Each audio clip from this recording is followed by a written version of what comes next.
turn around and I look, and it is a very big, huge shadow.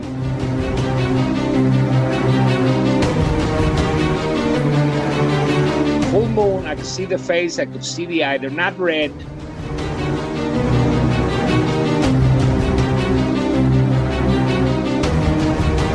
The thickness and the of the back and of the legs and of the arms were just incredible.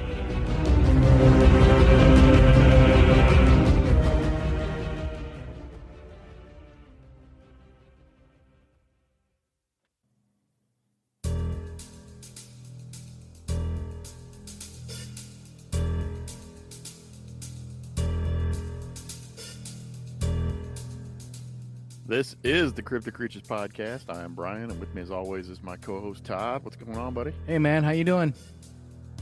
Great. Good to be back here as always with you. Yeah, you too, man. You too. We have a good encounter tonight, Brian. Yeah, it sounds like it. We got Daniel coming on, talking about his Bigfoot encounter while camping. Yeah, I'm excited about this. Really close encounter too. In Oregon. Got some details on the face and all that stuff, so I'm excited. This ought to be a good one. Yeah, we're ready. Let's bring him on. You ready? Yep, let's do this. All right, here we go. Hey, Daniel. Welcome to the show, man. Thank you, guys. It's a pleasure to be here with you. Yeah, it's good to have you. Thank you. Thanks for coming on. We appreciate it. So, Daniel, you had an encounter in Oregon. Why don't you talk about that a little bit, get into the show here, and just start from the beginning and tell us about that. Let's get the listeners going about what happened to you. Absolutely. Yeah, it was approximately probably 30 years ago. I lived in the state of Oregon, in Hood River, Oregon, for those of you who know where it is. Love Hood River. And I used to hunt this area that was named, it's in the Willamette National Forest, right to the east of the Three Sisters Wilderness area, the three mountains that are three volcanoes that are one, two, and three. The entrance to the Pacific Crest Trail was right off of a small lake called Devil's Lake. You could drive to Devil's Lake, and you would pick up the Pacific Crest Trail. And it was approximately, I believe, about 11 miles north, going north on the trail. And most of the time, we would go in there on horseback. I own horses, and we hunted it for years for elk and deer. And we camped and we fished. It's just beautiful, phenomenal, awe-inspiring area. This one time, hunting season was coming up, and my son used to hunt with me. At that time, he was probably maybe 14, 15. He's 44, 45, 46 now. And so we decided to go in backpacking to get, in good shape. And he said, "Dad, can I bring a couple of my friends?" Yes. So there was 3 teenagers and myself. And we got there real early in the morning. We probably started walking at about 4 o'clock in the morning. It takes normally a good 8, 9, 10 hours to get to where we normally camp.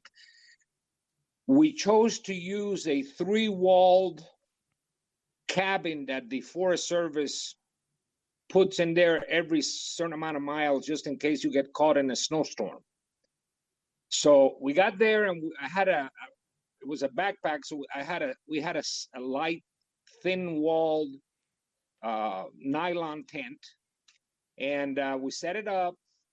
We ate lunch, and we went out, checking out the areas that we normally hunt.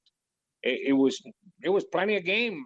It was good. So we were happy. We came, ate dinner, probably went to sleep at about, and remember, this is about 7,000 feet above sea level, and it was the fall already. So it was cold. So we got in there and got in our sleeping bags. I went to sleep. About 2 o'clock in the morning, and by the way, I carried a 44 Magnum revolver. I didn't bring a rifle because we weren't hunting. I was just something that I carried all the time into the woods. So I'm very light sleeper. I'm a Vietnam veteran, and I heard these two-legged steps coming closer. They were very hard and very defined. I would say when I heard it, judging maybe from 30 yards away. And then all of a sudden it stopped. Keep in mind, the cabin was recessed from the trail, and the front of my tent and the open end of that 3-wall cabin faces the Pacific Crest Trail. Whatever was coming stopped, and it was full moon, stopped no more than 3 feet, if not closer. At one time or another, I thought that it even rubbed the legs. And I turn around and I look, and it is a very big, huge shadow. But I assume that because of the full moon behind it, that was what was making it that big. I heard the breathing though, and I know better than to think that a person breathes that way. So I started getting confused. I know a bear doesn't walk on 2 legs for that long anyway. I know they stand in 2, but not for that long. And it kept them breathing, and you could hear very, very strong breathing. I turn around with the revolver in my hand, and I shout out because I didn't know if it was somebody fooling around or going to rob us. I was really confused. I had just woken up. I say, hey, whoever you are, do not come into the tent because I have a revolver in my hand and I will shoot. Nothing happened. The breathing continued to go. And of course, when I said that, the 3 kids that were with me woke up and sat up and could see that also. And probably about 30, 40 seconds later, we could see the shadow move to our left. The right was a south, the left was north. He was going north. And he starts walking to the left. Immediately, I was already sitting down and opened the zipper of the tent, put my knee out and look. And when he heard that, he turned around. And I tell you, my hair is standing behind my neck right now. Yep, mine too. He put, first of all, 15 yards. Full moon, I could see the face, I could see the eye. They're not red. They don't breathe smoke or anything.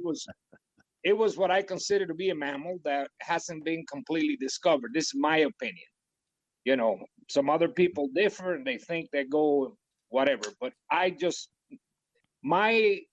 that experience plus others that I had after another one tells me that they're just animals, very smart animals, incredibly smart animals. But anyway, to continue that, he turned around, we could see it all, and then he put out I call it a growl / scream that I had never heard in my life. And I have heard bears growl and mountain lions growl and everything. This was different than I had ever heard. It echoed in the mountains. And I knew when I looked at that, I thought to myself, I can't stop this thing with the 44 Magnum. I estimated to be probably 9 feet tall and no less than 800 pounds, if not more. Wide, I could see the arms, I could see the hands. And after the growl, which lasted probably 10, 12 seconds, he then turned around and started walking in a fast pace and looked back about 2 or 3 times. And then he went off the main trail into the right towards the North Mountain, and that's it. And we never saw him anymore. Now, those 3 kids that were with me, one of which was my son, to this date, they hunt that area. And they told me that they have had experiences where at night they hear some knocking and they have little rocks thrown at the tent and shadows go by they have seen that. They said that they saw some tracks, but I'm not sure the quality of that. That happened later when I'm now disabled and I live in the state of Georgia nowadays. But it was. I'll tell you to what degree that impacted us. That when I had a couple of back surgeries, the kids are about 44 right now. And I called one of them just to see how he was. I used to hunt with his father also, and I said, "Do you remember that night?" And he said, "I remember that night as though it had happened yesterday." You know, Wow. it is. I have never, ever, ever forgotten, and neither have I. And then I had some other experiences that I went ahead and bought an orchard at the foot of Mount Hood, and then I had a very interesting and pleasant experience that lasted a long time there. But I have to organize my thoughts on that. There are so many things that happened during those 10 years that if I was to say everything, it would just take hours. So I'm willing to talk about it, but let me write down and straighten my thoughts. No problem. Okay. Because We can We ask can do you. another show with that one. Yeah, we That's can fine. ask you. you have no idea. Suffice to say that they're intelligent, very intelligent, superior to a dog, very superior to a dog, that they get to understand words as dogs understand words, you may say, Okay. that are protective and jealous of those that are close to them as dogs are, okay? They communicate between each other as other animals do very clearly. They're very protective of their family as lions are, for example, and many Right. other. Because I say that, and some people say, "Well, how can I do that?" Well, lions do, dogs do, No, all animals do. elk People do. do, deer do. Yeah. Why wouldn't Yeah. not another breed of animal? I mean, Mhm. we lived by mountain gorillas for 100 years. They were there, and we didn't know they were there, and Mhm. we lived right along them. So these are just a lot more intelligent, and I just believe that they're there. There's the wild country in the state of Oregon, and I'm sure in other parts of the United States. It's just immense. It is something that you have no idea. I have penetrated for 18 hours on a horseback and still wild and wild. So I'm Mhm. sure they're there. I mean, I know they exist, and I'm sure they're all over the place. Yeah, And Oregon definitely has the Pacific Northwest in general, Daniel, has so much dense forestry. People don't Oh understand. yeah. I was up at Mount Hood and on a trail, and I thought, man, if I stepped off this trail a couple feet, closed my eyes, and spun around and that's couldn't see it, the trail, I'm done. I'm right? lost. It's amazing what that was like. But had a couple questions about that encounter.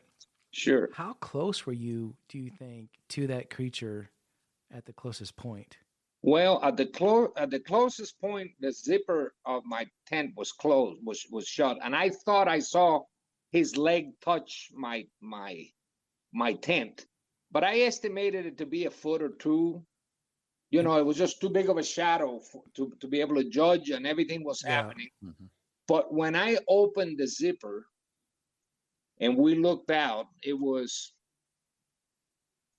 30 feet, 35 Wow. feet, you know. That's I close. mean, he was there, and you know what? No smell. no smell. No smell, no smell at all. So maybe they smell when you surprise them Well, with something. yeah, we No think smell that's at all. He knew we were there.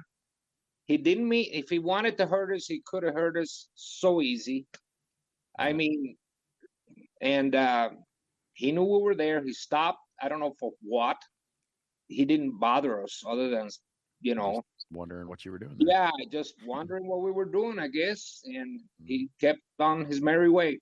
Did you happen to get a good look at his face or details of his face? Very, very, very good look at his face. Can you describe that for us and the listeners? Yeah, it was very dark brown to black color hair. The hair came up to the sides of his face, and then the skin was gray, and the nose and the lips were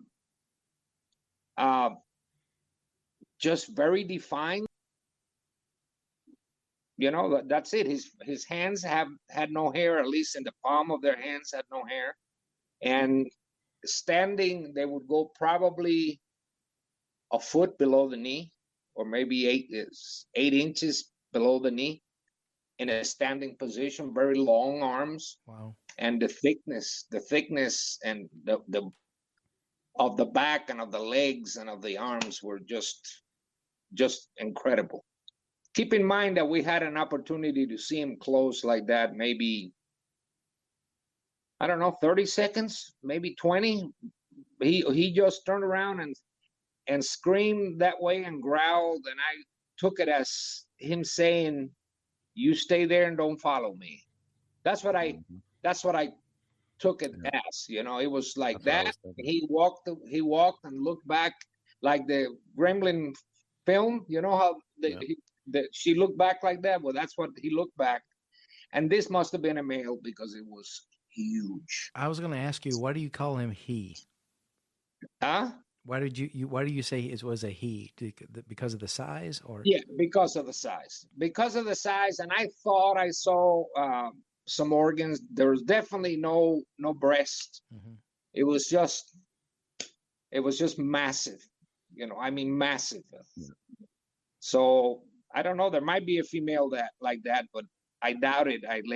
Later I saw another female, and they're not close to the size that I saw there. So did you guys? What happened after that? Did you? Oh my goodness! Get the hell out of there! Did you? Yeah, you stay up all night? We actually didn't. We actually stayed a couple of days. Talking about it the entire couple of days. Wow. And of course, you know, anything that sounded outside of the tent, we already jumped up, but nothing happened. It never came back. Not in that trip. It didn't come back. I didn't hear far away howls or anything like that. Just quiet. I think he was just walking through or something, you know. Yeah, he was probably getting as far away from you as he could. Yeah, probably. Probably just checking you out, seeing if you're cool or not, then making it on his way. I know that, you know, I've heard that some people say that some breeds are aggressive and they want to kill you, and I don't doubt it. I don't know. But I can tell you this. I can tell you that all of the experiences that I had, they absolutely mean no harm, zero harm, nothing. Of course, if they feel threatened as a dog would feel threatened or something like that, right. They think they're defending themselves. Right. But no, I don't think that they want to hurt humans at all. They just want to be left alone and live. Did this thing look more human-like or gorilla-like to you in the face? If I would cover his head, it would be a huge, humongous, twice the size of a gorilla. But the moment you can see his face, there's no way that you can confuse it with a gorilla. It is like, that's a human that looks like a half monkey, but the first thing that comes to your mind is that's a human. Really? That's the first picture that it gives you. That's a human. Yeah, we've heard that many times. In your other experiences, have you seen other ones before? You don't have to go into detail. I know you said it was a lot to talk about, but have you seen other ones before? No, after. I'm sorry. Yeah, I bought an orchard at the base of Mount Hood. That was the edge of my property, and the Mount Hood wilderness area began right then and there. Wow. And I had apples and pears. And yes, eventually a whole family started taking my pears and my apples, and eventually we interacted. And Okay. eventually they would knock on the door if we wouldn't go out to, but there's many things that I want to think about. And by the way, That's all right. one thing I want to say. People say every time I say something like this, why don't you take a picture? Well, let me tell you something. There is something about pictures. There's something about cameras, and there is something about guns that they understand and do not like. That I know for a fact. That I know for a fact, because on my second large experience, I try to take pictures, and they had been there for weeks, and they disappeared. And they disappeared for probably, when they saw the camera, they probably disappeared for about 2 or 3 weeks, and they were coming every day. Wow. So I know that there is something. I don't know what it is. That's, people put trail cams, and they never can get it, and sometimes they see a hand coming from behind the tree and taking it down. I don't really know what that is, but I know there is no doubt in my mind that they are here with us and have been. Oh yeah. Yeah, I think they can sense a camera just like they can a gun, and they're going to shy away from that kind of stuff. They know, it's like they know what cameras are, and they know that if people get a picture of them, it's just more proof to try to prove their existence and invade their territory. They're that smart, almost. If that sounds right, I don't know. No, I believe so. I believe Um, they're that smart, and then some. Yeah, because you had mentioned Yes. they're very smart animals. I mean they have to be almost as smart as humans. I mean, other than knowing how to create fire and advance from there, I don't know if they're that much, dumber than we are, so to speak. Yeah, I know they have uncanny ability to live in the woods and to negotiate terrain, Oh yeah. and their physical ability to move where you would never think it possible. It's surprising, Hmm. it's Mhm. surprising. Yeah. Suffice to say, and we can get together again, that when I purchased this ranch, this orchard, there was 3, mother, father, and a young one that was, I don't know, toddler size. And when I left, that toddler size was close to 9.5 foot, 10 feet tall. Wow. So I had a lot of opportunity, you know, So you were there for a uh, whole generation. and yeah, and a lot of opportunity to the extent that after I sold the ranch, came back a couple of years later to see if I could find them. Yeah. Yeah, Any but that is some wild country there. yeah. That country, Mount Hood, is even thicker, close branches. The trees are, jammed against each other. It's not like that area over there at the Three Sisters. You have old growth timber. Hmm. So you have timber, and you have little meadows, and you have timber, meadows, and creeks, and little ponds and lakes, and deer galore. And I mean, Right. it is What beautiful country. I'd much rather have that type of country. I used to ride horses before the season came, before the hunting season. I would take it up. What is it, 27? Was it 27 or 29? That went up from I-84 all the way up. I think it's 27, 29. Forgot the number.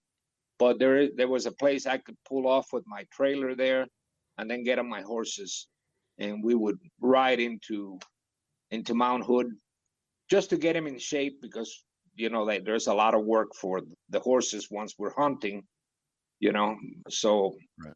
and then I enjoyed that too, so I know that country pretty well, and you can really, like you said, you can really get lost. Where we hunted in Hood River, I'm sorry, in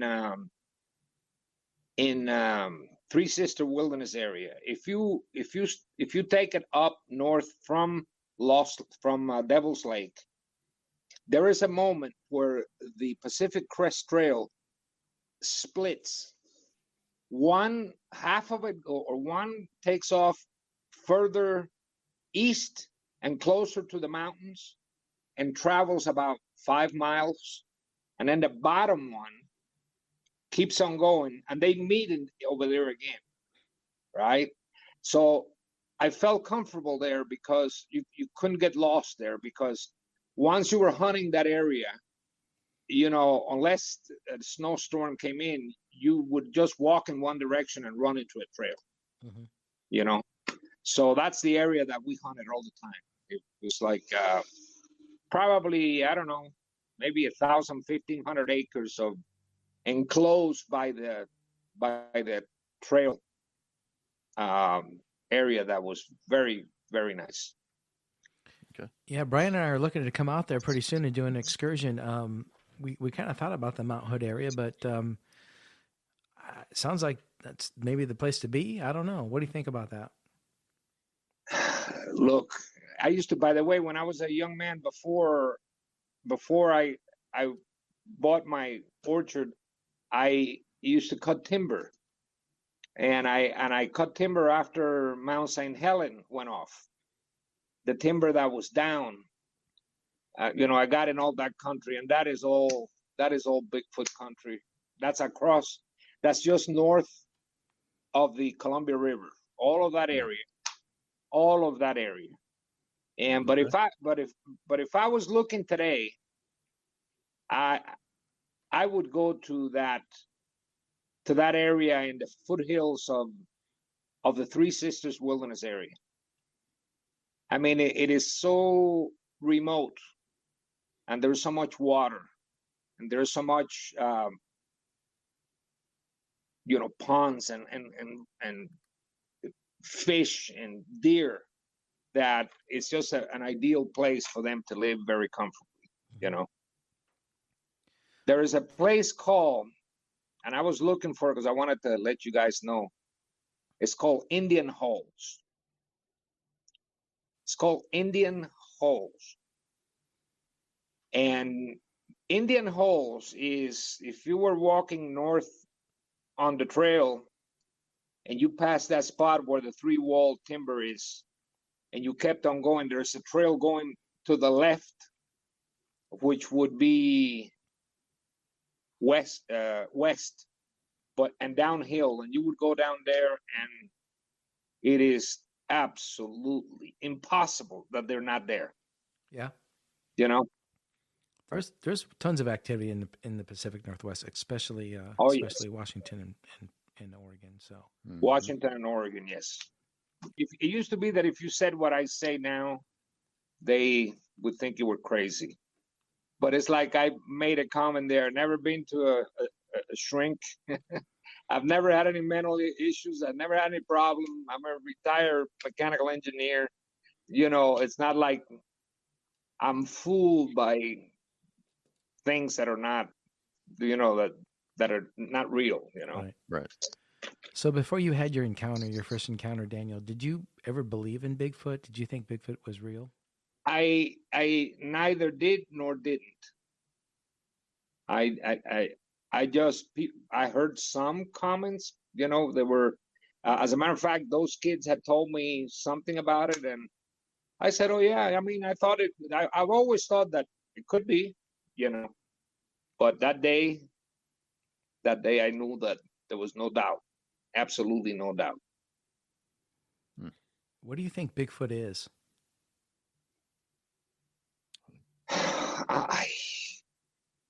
Some people say that it's the missing link or something. I don't believe that. I truly believe that it is a species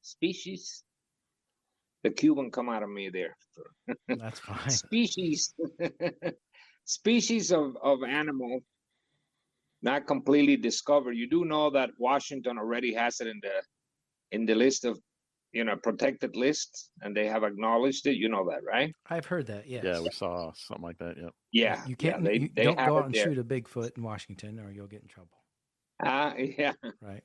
but I just think they're animals, but they're incredibly intelligent. Incredibly. Like, for example, a gorilla, they have taught them how to communicate and this and that. These will actually make the sound of your voice and repeat words once they know it. And it's just like I have a dog named Frodo, and he knows his name is Frodo because I called him Frodo since he was little. So if you have the privilege of being able to be in contact and start calling one of these, I don't know, whatever you want to call it, very soon they catch on that's their name, and you're referring to them when you use that name. Mm-hmm. Do they have enough language so that they have their own name? I don't know. I don't perceive that. But I do know that they are really protective of you. I'll give you an example. This family lived there, and they ate to their heart's content apples and pears to their heart's content. And on your behalf, right? On your behalf. Yeah, and leftover deer and leftover elk that I would hunt and throw back there. And this big male, if others came down, and he would not tolerate him to come and eat. I mean, that you could really see tremendous aggressiveness when another individual came down. Real aggressiveness, scary aggressiveness. Wow. But that's amongst them, I guess. But I just believe they're animals. I do. I mean, if you think about what ocean animals can do and how they can communicate and the things that they do and all that stuff, I just believe that this is one of God's creation, that it has been so smart to stay out of our way. We're the ones that destroy the earth, Yeah. Yeah, that's true. Yeah, you're right. Why do you think these things haven't been discovered by science, Daniel? You know what I think? I think science knows it. I think I've heard of stories that they have been discovered and they try to cover it up. Why? I don't know. We've heard those stories. Yeah, why? I have no idea why. But I believe that's a reason that's a reason why.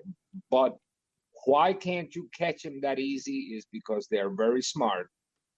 And just like a shark will know that you're there if you have a little nick of blood in your hand and you don't see where it is, but he knows you're there. I believe that's what happens with them. It's they hearing. Oh, I think they're just that in tune with nature that right. They They know everything, so they're not stupid. And clumsy humans come walking into the woods. Absolutely. I mean, that area is so quiet that I remember some other hunting trips when people were coming in, I could hear them a mile away. Two guys chatting. I could hear them. It would echo in the mountains or whatever. You could hear them. You couldn't understand what they were saying, but you could hear them. So if I could do that, I'm sure they could do it. I'm sure they could smell it. Oh yeah. So that is the reason why people go there and they think they're going to go there and they're going to just, hey, come here and find them. They don't want to be found. Other animals run away from you. And then people say, well, why haven't you found a dead carcass? Well, you know what? I hunted all my life since I was about 20 till I couldn't walk anymore. Ever found a bear carcass? I know they're there, but I never found a bear carcass ever. Right. So, do they bury it? Do they do what other animals do when they feel they're gonna die? They hide somewhere that Mm-hmm. it's inaccessible. Well, yeah, I think honestly, I think if they know they're going to die or something happens, they're so remote out there when they do die. People say, well, why don't you ever see a body? You're not going to be walking in any area that these things are going to lay down and die in. I mean, you're going to stay on a trail. You're not Yeah. going to be so remote in the Right. mountains, traversing over terrain that these things can cross to ever see where they could be hanging out at. You're going to be close to a Absolutely. trail, camping, whatever. That's not how it works. I mean, you're just not going to get that deep in the woods as a human Right. being, period. Is my thought on that. So Yeah, absolutely. And when you go deep in the woods, like those people that travel the Pacific Crest Trail, the Pacific Crest Trail has been there for decades, and everybody goes through there. Everybody goes up and down the Pacific Crest Trail. They know, but if you sit in the Pacific Crest Trail and you look at the mountains, at any of the Three Sisters, you're looking at 17, 18 miles away. People don't go out there. no, No. You know, maybe you get one crazy guy that goes up there one time, and that's the guy that sees it.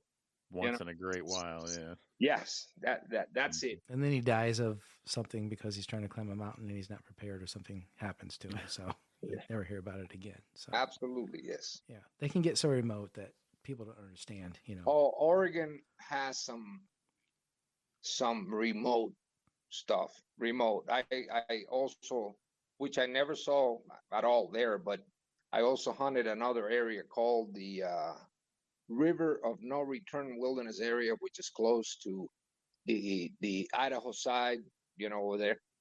And that's also so remote, so remote. We used to ride in there and stay in a cabin that was there when they came to, when settlers came in, they built it. But nothing, I didn't see anything there. But over to the side that I lived in Hood River. Absolutely, absolutely. Daniel, what do you think about Yeah. the Bigfoot and the paranormal side? Do you think there's any attachment there or anything like that? Well, you look, I don't believe so. I'm not saying they're lying.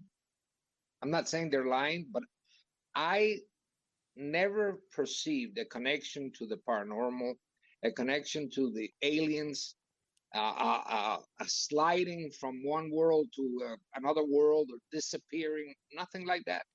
Nothing like that. I mean, haven't you ever, if you guys hunt, haven't you ever been walking like that and you look at a deer, oh, and you bring the rifle up, and when you bring the rifle up, they're no longer there? Yeah. Well, disappeared on from your eyes, right? That's the disappearing they do. Yeah. Right. That's the disappearing they do.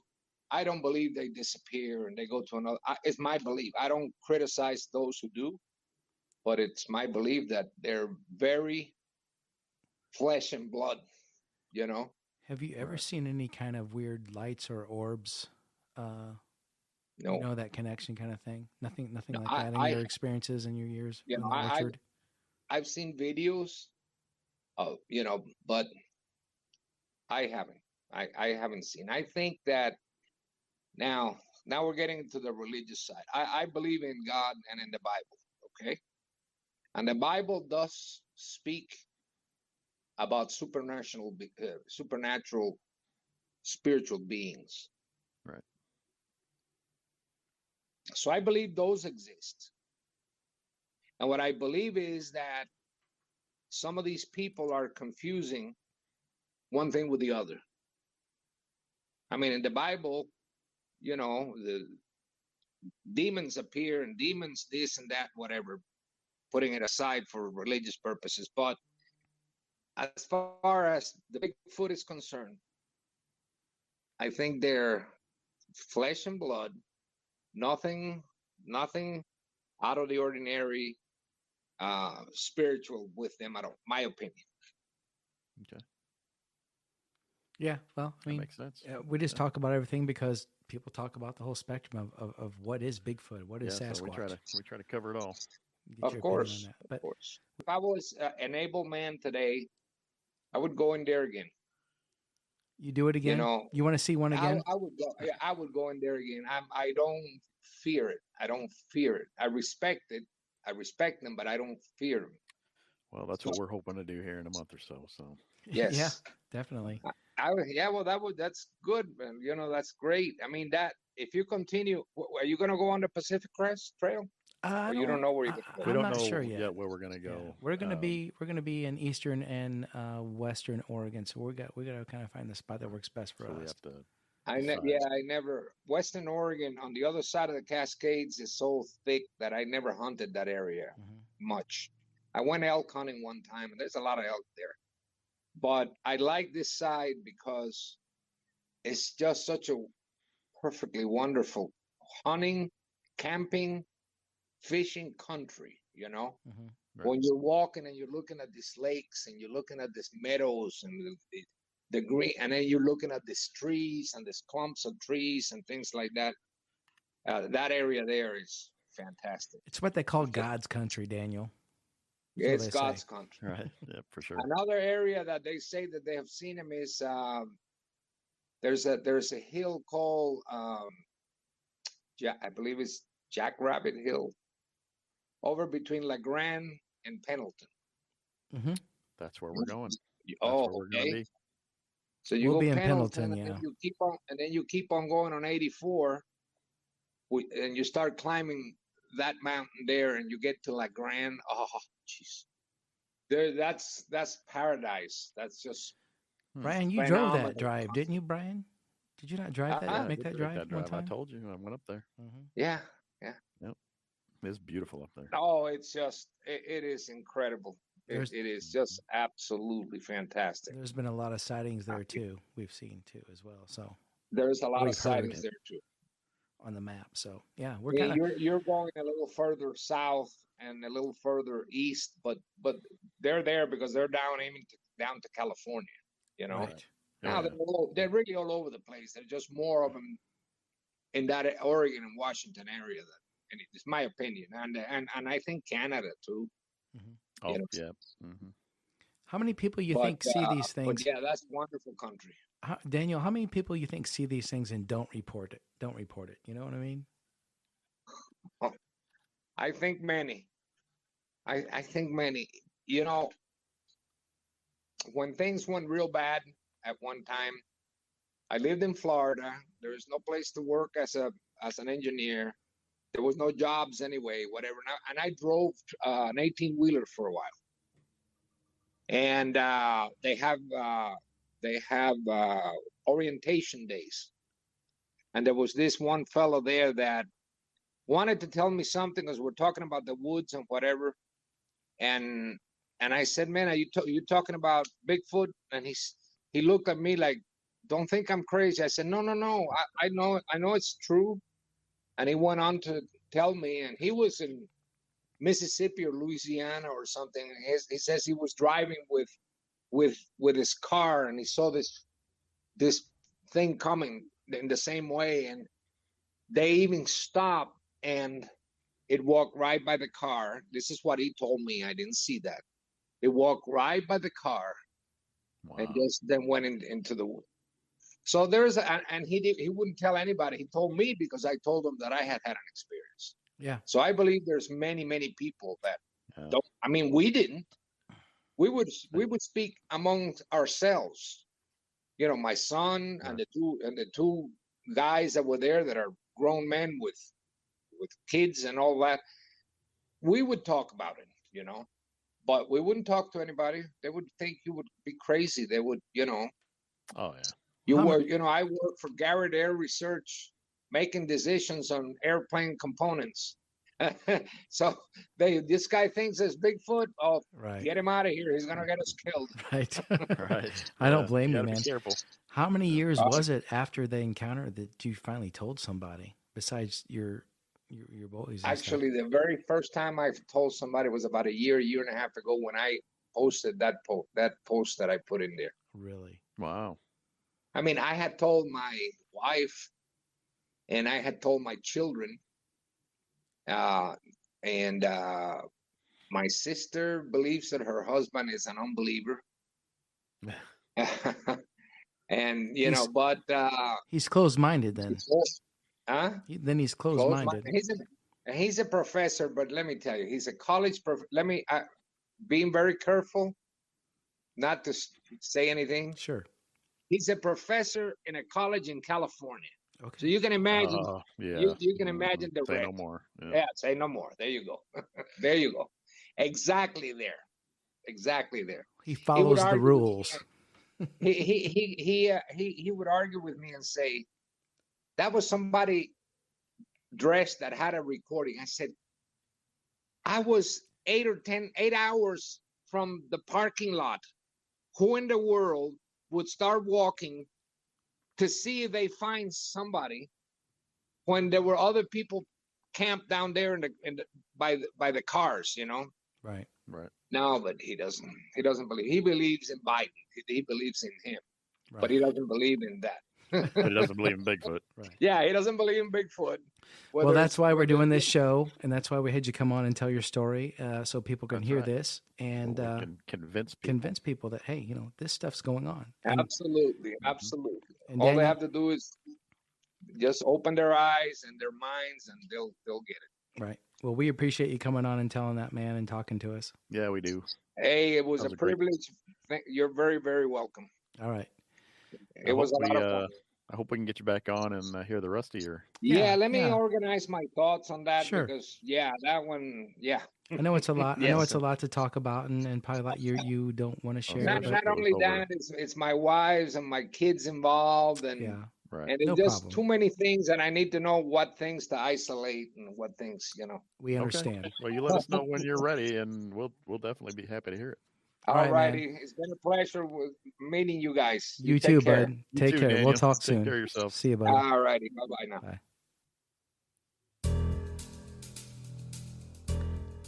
Wow. What do you think about that encounter, Brian? Man, that was awesome. Can you imagine being that close? No. With your kids that much detail. Camping out in the middle of nowhere? Hell no. Yeah. And they stayed. That's a crazy and thing. They stayed and finished doing their thing. That is nuts. Once again, we appreciate the listens. Brian, I appreciate you hanging out with me, man. Till next time, you take care. Yeah, you too. See ya. See ya.